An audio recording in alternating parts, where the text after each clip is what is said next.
Assalamualaikum warahmatullahi wabarakatuh. Halo sahabat kreatif, berjumpa lagi di Dalan Kreatif. Sudah lama tidak membuat tutorial lagi sobat ya, karena kesibukan sobat. Nah, kali ini saya akan membahas dan berbagi berbagi pengalaman lah, karena saya juga pemula, atau berbagi ilmu tentang layangan naga, seputar tentang layangan naga, bagaimana naga itu terbang, kemudian kendala-kendala yang biasanya sering terjadi pada layangan naga. Nah, kita akan mengupas tuntas pada video kali ini sobat. Nah, yang pertama kita akan membahas tentang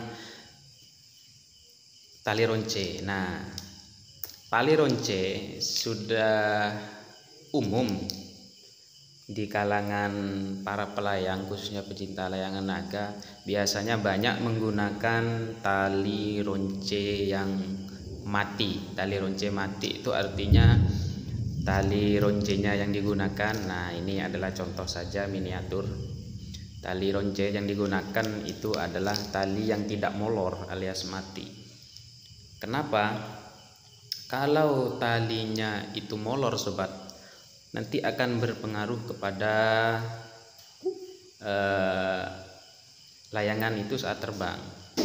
Jika bergeser, maka otomatis nanti layangan itu yang biasanya terbangnya itu, terbangnya itu anteng-anteng saja. Nah, gini, biasanya gini kalau anteng ya. Nah, kalau geser nanti bisa berubah. Jadi mainnya itu layangannya akan sedikit berubah goyang ataupun tidak bisa diam, bisa oleng kanan kiri. Nah, kalau gesernya itu banyak, ukuran bergesernya itu sentinya banyak, maka otomatis bisa saja layangannya itu nanti akan gesit, tidak bisa diam. Nah, makanya dari itu tali ronce itu harus pakai tali mati agar tidak geser.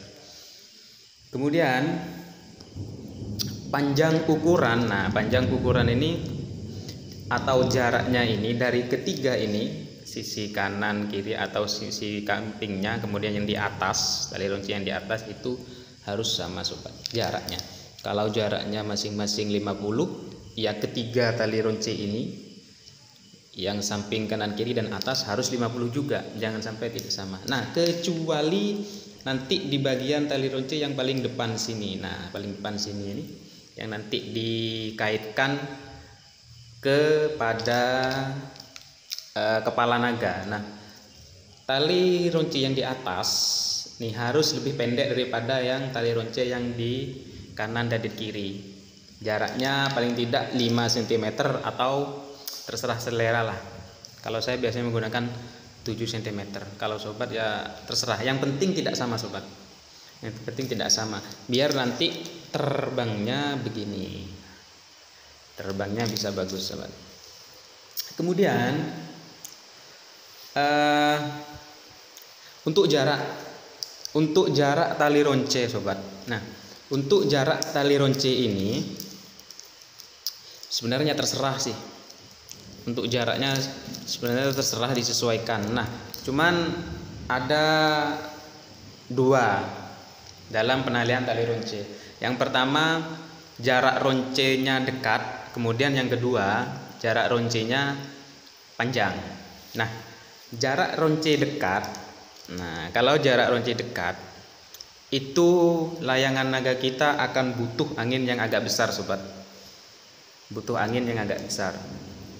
Karena terpaan angin pada setiap kepingan itu semakin berkurang kalau jaraknya. Nah, ini kalau jaraknya dekat begini, antara kepingan yang di bawah atau yang di nanti gini, terpaan angin yang menerpa setiap kepingan itu akan semakin berkurang. Makanya butuh angin yang banyak atau angin besar. Nah, kemudian tarikan layangannya akan ringan. Kalau jaraknya dekat, kalau jarak roncenya itu dekat sobat. Nah, kemudian kalau jaraknya dekat, otomatis kepingannya walaupun banyak itu akan terlihat sedikit, artinya terlihat pendek. Misalkan 100 keping, kalau jaraknya itu pendek atau dekat, maka akan terlihat pendek nanti hasilnya. Itu kalau jaraknya dekat. Tetapi keuntungannya ketika jarak ronce ini lebih pendek daripada palang ini, lebih dekat atau lebih pendek, maka palang ini tidak akan mudah melilit pada tali ronce. Karena seperti ini, tidak akan mudah melilit masuk pada tali ronce kalau jaraknya dekat atau pendek. Nah, sebaliknya, misalkan jarak roncenya itu jauh, jauh atau panjang, lebih panjang daripada palang kanan atau kiri ini, sobat. Nah, keuntungannya kita tidak butuh angin besar agar layangan naga ini terbang. Kita hanya butuh angin yang penting stabil anginnya, otomatis layangan ini akan terbang. Nah, keuntungannya lagi kalau jaraknya itu lebih panjang, maka kepingan itu akan terlihat panjang hasilnya. Nah, 100 keping dengan jarak 60 cm akan terlihat lebih panjang daripada 100 keping yang jaraknya 40 cm. Nah, keuntungannya itu tidak butuh angin besar. Kemudian akan tetapi saat jarak roncenya ini panjang, maka beban layangan, tarikan layangan akan semakin berat, sobat. Akan semakin berat. Nah, kemudian minusnya lagi, jika jarak roncenya itu lebih panjang daripada palang kanan dan kiri ini, otomatis akan mudah melilit, sobat. Akan mudah masuk kepada tali ronce dan melilit, biasanya seperti itu. Nah, Bang, atau mau pakai yang mana? Yang jarak dekat atau yang jarak panjang? Atau yang jaraknya pendek atau yang jaraknya panjang? Terserah, sobat lah. Mau pakai yang mana boleh. Sebenarnya tidak ada ketentuan, tinggal ada plus minusnya masing-masing untuk jarak ronce, sobat. Nah, itu untuk jarak ronce. Kemudian palang. Nah, ini palang, sobat. Banyak layangan naga selain tali ronce tadi, tali ronce juga berpengaruh sangat besar kepada layangan naga, sobat. Karena ketika kita salah penaliannya, salah ukuran pada tiap 3 tali ronce ini, maka akibatnya layangan akan berputar. Layangan tidak akan bisa terbang, sobat. Layangan naga kita akan oleng, akan bontang-banting, termuter. Nah, penyebabnya juga bisa dari palang.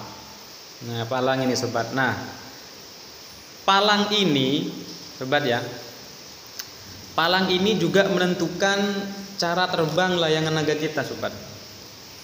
Makanya palang ini harus lebih panjang daripada diameter lingkaran kepingan ini, sobat. Harus lebih panjang. Kalau diameternya 50, palang kanan kirinya itu harus lebih panjang dari diameternya, sobat.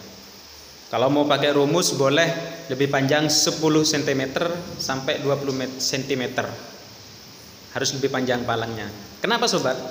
Kalau palang ini panjangnya sama dengan diameter, itu layangan kita akan mobat-mabit, akan susah dikendalikan, bahkan cenderung akan muter langsung jatuh.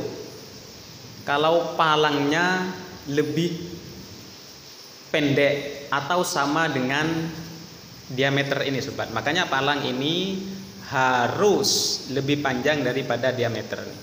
Kalau saya biasanya menggunakan lebih dari 5 cm lah panjangnya daripada lingkaran ini, daripada diameter lingkaran. Panjangnya lebihkan 5 cm sampai, terserah lah, sampai 15 atau 10, tergantung selera Anda. Yang penting harus lebih daripada diameter ini, sobat. Semakin panjang, terbangnya juga semakin mudah. Tapi jika terlalu panjang, nanti dilihat kurang bagus. Nah, tinggal diatur, terserah selera, sobat. Nah, kemudian yang mempengaruhi layangan berputar juga adalah pada katir, sobat. Nah, katir katir atau bendera ini sangat berpengaruh, sangat berperan penting juga dalam menstabilkan layangan naga ini, sobat. Kenapa? Kalau bendera ini kecil ataupun tidak imbang dengan diameter lingkaran kepingan ini, maka ya tadi layangan naga akan gampang sekali oleng, berputar. Kalau sudah berputar tidak stabil, biasanya jatuh. Nah, itu penyebabnya bisa salah satunya dari katir ini. Nah, kalau mau pakai rumus, sebenarnya tidak pakai rumus juga bisa. Kalau mau pakai rumus, usahakan katir ini besarnya separuh dari diameter kepingan ini. Nah, ini separuhnya inilah. Mau lebih besar juga tidak ada masalah, cuman akan terlihat kurang estetik, kurang bagus. Lebih besar, katir ini semakin besar, semakin panjang, maka layangan akan semakin stabil terbangnya, tapi akan terlihat kurang bagus, sobat. Bukannya salah, tapi kurang bagus, tapi sesuai selera. Nah, jika katirnya itu lebih pendek, sudah yang saya bilang tadi, kecil, segini misalkan, begini. Nah, ini akan cenderung, bahkan bisa dipastikan layangan akan muter mobat-mabit, kemudian oleng dan jatuh, pada akhirnya tidak bisa terbang. Karena apa? Fungsi katir ini adalah menstabilkan kepingan atau diameter ini. Makanya paling tidak katir ini separuh dari ukuran diameternya. Nah, separuh, jangan sampai lebih kecil atau cuman segini, ini seperti yang hijau. Nah, apalagi ditambah lagi jarak palangnya lebih pendek, akan sulit sekali, nanti terbangnya akan sulit sekali. Nah, itu adalah beberapa kendala penyebab dari layangan naga kita susah untuk terbang. Nah, memang paling tidak ada tiga. Yang pertama tali ronce. Nah, tali ronce ini, sobat. Nah, tali ronce, gunakan tali ronce yang mati, atau mau pakai tampar tidak masalah. Saya juga layangan yang di video itu pakai tampar. Tapi usahakan tamparnya atau benang nilonnya itu sudah digunakan untuk mengunduh layangan, sehingga tidak molor-molor amat, nanti akan mati juga kalau sudah digunakan. Jangan menggunakan tampar baru untuk menali ronce, cenderung molor nanti. Kalau mau bagus, ya pakai tali khusus, tali ronce layangan naga. Banyak yang jual, bisa di online, di Facebook, grup-grup itu banyak yang menawarkan. Kemudian jarak ronce juga berpengaruh ya, sobatnya. Hati-hati, jarak ronce 3 ini harus sama ya. 3 ini tuh samping kanan kiri dan atas harus sama jaraknya. Kalau 50 semua, kecuali yang di depan. Nah, itu jarak ronce. Kemudian palang itu juga berpengaruh terhadap suksesnya terbang layangan naga kita. Palang harus lebih panjang daripada diameter. Ya, harus lebih panjang daripada diameter. Kemudian katir atau bendera ini juga berpengaruh, sobat. Kalau kita buat layangan naga tidak ada bendera atau katirnya, maka bisa dipastikan layangan kita akan oleng, mobat-mabit, jatuh, tidak akan bisa terbang. Nah, itu katir. Nah, jadi itu, sobat, beberapa kendala yang biasanya sering terjadi pada saat kita membuat layangan naga, sehingga membuat layangan naga kita tidak terbang dengan sesuai yang kita harapkan. Tidak bisa terbang tenang, mobat-mabit, montang-manting, oleng, berputar, bahkan sampai jatuh. Nah, itu biasanya kendala-kendala yang kita temui pada saat kita, apalagi bagi yang pemula atau pertama kali membuat layangan naga, asal membuat gini tanpa ada perhitungan, tanpa ada rumus, tanpa ada kira-kira, biasanya kendalanya itu. Jarak ronce, tali ronce juga berpengaruh jaraknya. Kemudian palang ini, sobat. Nah, palangnya, jaraknya, panjangnya ini juga harus sesuai. Kemudian katir. Nah, itulah beberapa penyebab layangan naga kita oleng, muter-muter, dan akhirnya jatuh tidak bisa terbang. Itu hanyalah beberapa sebagian dari kendala dan masalah yang terjadi pada layangan naga kita. Terima kasih sobat sudah menonton video ini. Jangan lupa klik like dan subscribe-nya.